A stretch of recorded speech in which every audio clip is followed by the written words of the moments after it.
action, I may maybe reveal how we got to know each other. I saw an article in the press about your intention to support the Yemeni refugees in the Markazi camp in Djibouti and elsewhere.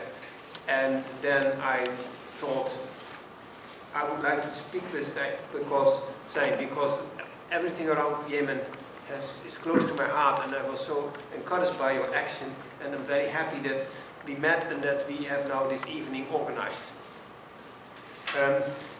As Zain said, I work for the United Nations. I was appointed in January 2014, that is now near to 3 years ago, as the, this is in fact a picture of my very first day in Yemen, of the refugees, the Somali refugees in Yemen, who had an election of their leaders. I will not comment too much on the pictures. I will stick to my script, but these are the pictures I took over these last 3 years, and they might provoke some questions. I will be happy to answer them. But I went to Yemen in 2014 as the UNHCR, the UN Refugee Agency representative, and then I became also the so-called humanitarian coordinator in addition to my job as the head of the refugee agency. That is that I was also asked to coordinate and to lead the humanitarian activities of all the both UN agencies, but also the international and national NGOs. So that was doable in 2014, although Yemen was already in a serious humanitarian crisis, and Grant, my colleague, will certainly also speak to that. But little could I have presumed that 1 year later the country would plunge into a war and into a humanitarian crisis without precedent.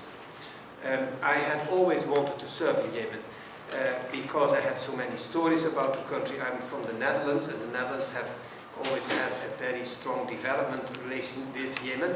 I had many Dutch friends who had worked and served there. I had seen many pictures. It's a very exotic country. It is a very tribal society. It has a very union atmosphere, and now that I've lived and worked there, I am a nomad, I'm a migrant worker, I serve my organization in many countries in the world, but as no country in my 30 years career which has taken so much to me as Yemen.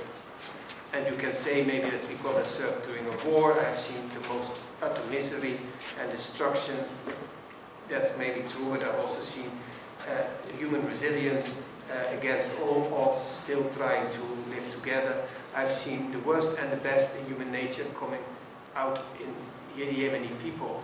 And I think that also contributes to the fact that ever since I left Yemen a few months ago, I still feel emotionally very unsettled, because the country is going through such a crisis due to a conflict. The origins we know of, but why it's still there and how this is evolved, none of the Yemeni understands anymore why this conflict is there and how it has unraveled. So it's always with some emotion that I speak about Yemen, and if I see that someone is doing something for Yemen like Zain, then I jump on it, and I'm very happy also to be here. Now, I don't want to take too much time.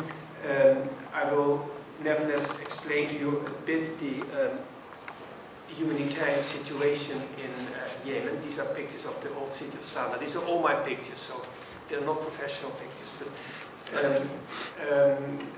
I would like to explain that Yemen has been the poorest country of the Middle East for many, many decades, unfortunately. It is a country which did produce food and also oil and gas, which helped its fledgling economy somehow running. We will discuss this later. But it is nowadays dependent for 90% of its food of imports. So it's a very poor country. It's also agriculture. Over half the population still lives in rural areas, but the country is so impoverished, and now it's at war, that what you see is that the people cultivate khat, which is a mild narcotic drug. Everybody chews it. You do business by khat-chewing sessions, etc. You settle conflicts and disputes in your tribal way. But khat is the only plant which quickly grows, and which people can a little bit of make a living out of, and also chew it to forget that they have an empty stomach, but it takes all the water out of the soil. And Yemen is extremely dry and lacking water, and if we don't do anything, then Sanaa may be the first capital in the world which you can close in 10 years from here, because there's no longer water. Because the scarce water there is all taken by this cut. And this type of conflict also only encourages the conflict because people are hungry, they have no longer means to invest in agriculture, let alone sow and reap. And they then have this quickly growing catland and they chew it, and it's a vicious circle. There are 27 million Yemeni, and of these 27 at the moment close to 19 million, so over 70% is in need of humanitarian assistance. These are staggering figures. And these, either they have no access to clean water, or they don't know whether the next day they have some meal to eat, or they have no access to health care, or they have no decent accommodation. You name it, 4 out of 5 Yemeni is in need of assistance, cannot no longer survive without that. But we can't, as a humanitarian community, address all these needs. We have prioritized on the most vulnerable amongst these clear to 90 million. And at the moment, the humanitarian community, which has already great difficulty working in Yemen because it's a war zone, is able to more or less reach out to some 7 million of these 90 million we should reach out to. So you see how limited we are as a humanitarian community. I also want to say here that the current situation in Yemen, the crisis cannot be solved by humanitarian means. This conflict needs a political solution and needs a political settlement. And humanitarian assistance can address the symptoms, but not the cause. The disease is political, but we can discuss it later on. I could give you more figures, but I will not say too much because, but for instance, 14 million Yemeni, that's half the population, doesn't have access to health care. And the current conflict has disabled some half of all the medical facilities. They have been bombed, they have been shelled, or they are still intact, but they can no longer function because there's no electricity, and there's no fuel for the generator to have the cold chain and the vaccinations cold in the fridge.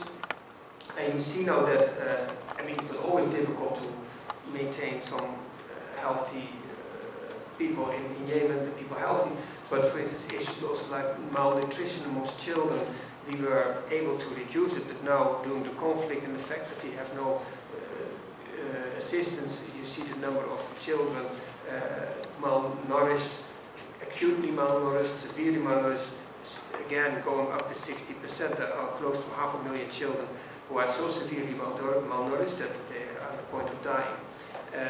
We have now stories where families, they have to choose which child they feed and stay alive, and the other has to die.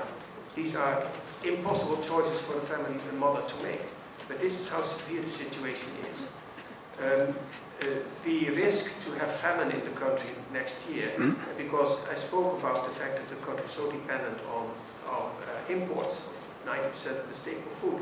And the ports are no longer functioning because there's partly damage, but there's also an arms control, and the coalition led by the Saudis, who is helping the legitimate government in exile to maintain that arms control, then controls all the incoming vessels, including those with humanitarian aid and with staple food and medicines and fuel for the generators, and they have it takes days and days before the vessels can berth and can be discharged, and it means that the import is often 30% of what it should be to keep the country running, either in fuel or medicines or food. You also see that the crisis, like we see in Yemen, is, for instance, there is no longer, the state coffers are emptying. Maybe Klaauw will say a bit more on the economic situation, but just from a humanitarian perspective, if a third of the Yemeni population was a civil servant, worked for any the public sector, in the health sector, in the education sector, in the administration, and they have no longer money to be paid. At the moment, everybody is demonstrating in Sanaa, the capital, the university, student professors and lecturers, they have not been paid for 4 months. And now they have been threatened by the rebels in town that if they're going to strike, they will be jailed and imprisoned. But in any case, there's no longer money for the doctors, the nurses who are still in the country, for the teachers, and there's no longer money for materials, there's no longer fuel for generators, for the pumping stations, for water, for, as at the hospitals. So everything coming together means that services no longer function, there's no longer education, there's no longer health to be provided. So it's not only the damage done by the conflict, it's also the fact there's no longer money to keep the services running, and there's no longer money in the pockets of the people to have some purchasing power to still go to the market to buy some food. So all this together has plunged the country in a severe humanitarian crisis. So it's the effects of the conflict, of the shelling and the bombing and the fighting for us, but it is the economic decline, the market economy no longer functioning, the state no longer having the salaries and the means to be paid, the central bank is losing its credits. I mean, one of the reasons why the imports are less and less is that the traders who get letters of credit from the banks, they no longer get it, so they no longer want to take the risk to import their goods to Yemen because they can no longer be sure that, as from an economic perspective, they can still be paid or being able to pay.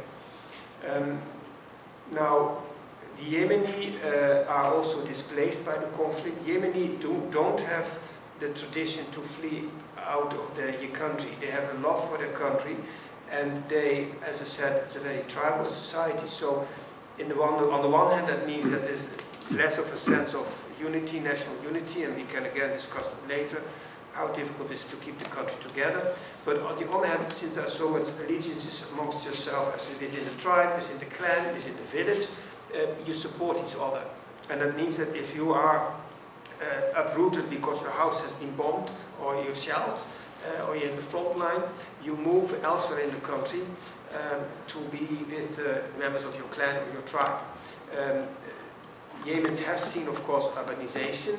Many Yemenis have flocked to Sana'a, the capital, but many people are still living in the countryside, and you see now that many people leave Taiz or Sana'a or Aden, the big cities where the conflict has been raging, and they go back to the village.